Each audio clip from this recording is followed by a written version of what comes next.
আসসালামু আলাইকুম বন্ধুরা, আপনারা সবাই কেমন আছেন? আশা করি সবাই ভালো আছেন। আল্লাহর রহমতে আমিও ভালো আছি।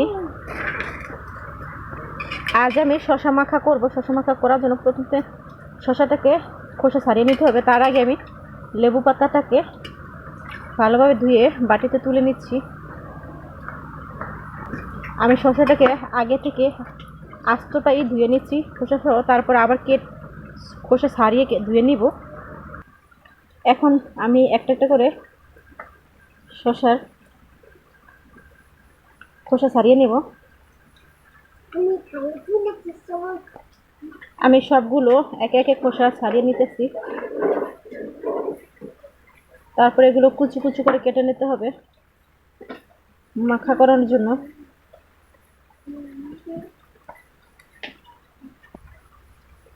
বাকি আর একটা শসাটাকেও খোসা ছাড়িয়ে নিচ্ছি। এই কাঁটাটা দিয়ে খুব দ্রুতই খোসা ছাড়ানো যায়।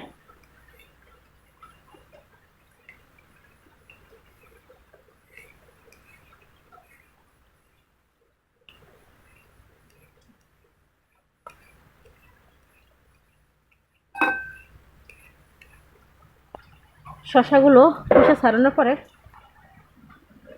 এখন এটাকে একেবারে কুচো কুচো করে কেটে নেব।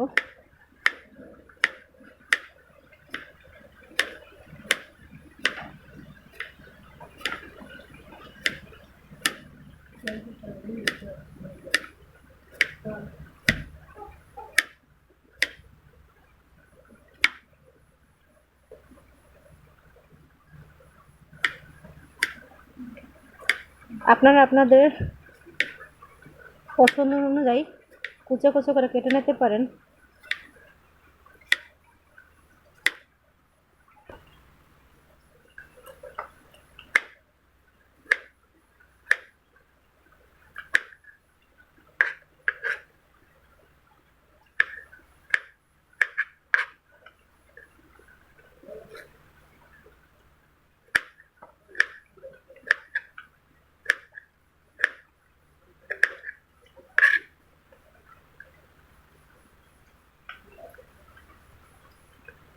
আমি সবগুলোকে এভাবে কুচো কুচো করে কেটে নিচ্ছি।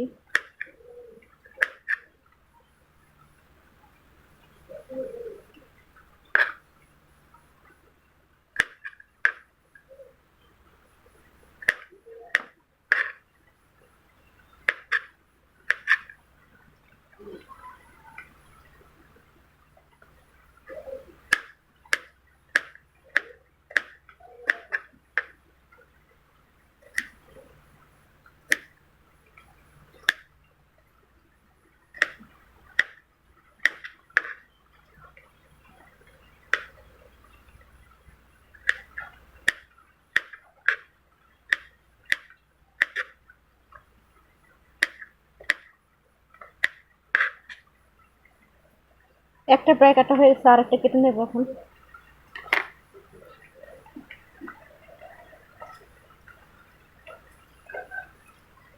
এগুলো বাটিতে তুলে নিচ্ছি।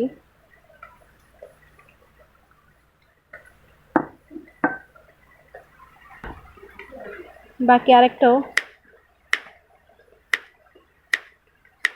কুচো কুচো করে কেটে নিচ্ছি।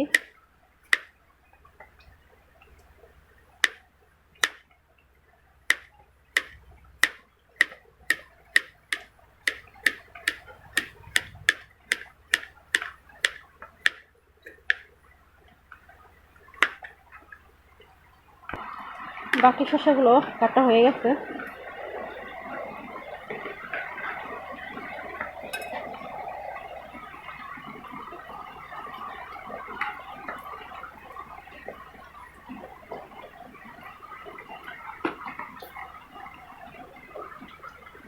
আমি এটার মধ্যে এখানে লেবু পাতাটাকে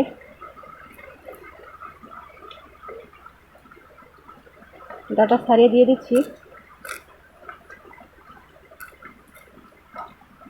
লেবু পাতা যে কোনো মাখার মধ্যে দিলে খুব স্মেল করে আর খেতেও খুব টেস্ট হয়।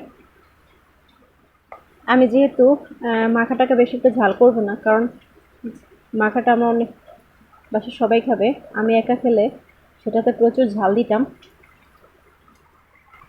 এখন হচ্ছে এই মরিচটাকে আমি পুড়ে নিয়েছি চুলার মধ্যে। এখন এটাকে ডলাডলি করে এটার সাথে মাখিয়ে নিব।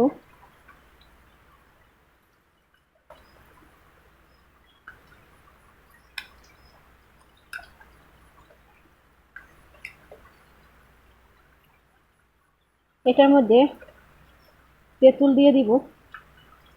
হচ্ছে আমি এতটা পরিমাণ তেঁতুল নিয়েছি। আর একটু লবণ দিয়ে দিচ্ছি, লবণ আর একটু লাগবে।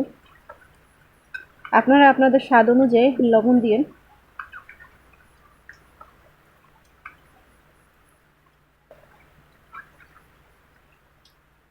এটার মধ্যে সামান্য পরিমাণে আমি মরিচের গুঁড়ো দিয়ে দিব।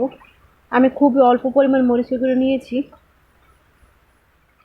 মাখার মধ্যে দিতে, যেহেতু আমি মাখাটা বেশিটা ঝাল করব না।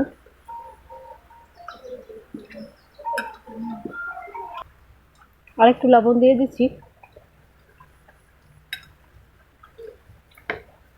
আপনারা আপনাদের স্বাদ অনুযায়ী লবণ দিবেন,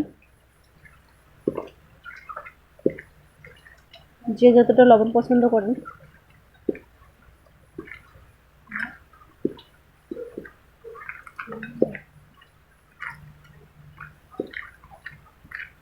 হাতের সাহায্যে একটু মথে নিচ্ছি।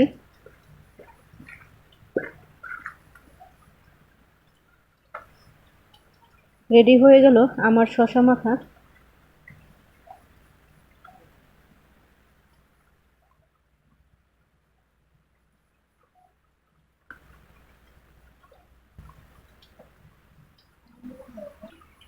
আপনাদের কাছে আমার পরিবেশনটা কেমন লাগছে বা শসা মাখাটা কেমন লাগছে সেটা জানাবেন। আর চাইলে আপনারা বানিয়ে ফেলতে পারেন সুন্দর রেসিপিটি, খুবই মজাদার রেসিপিটি।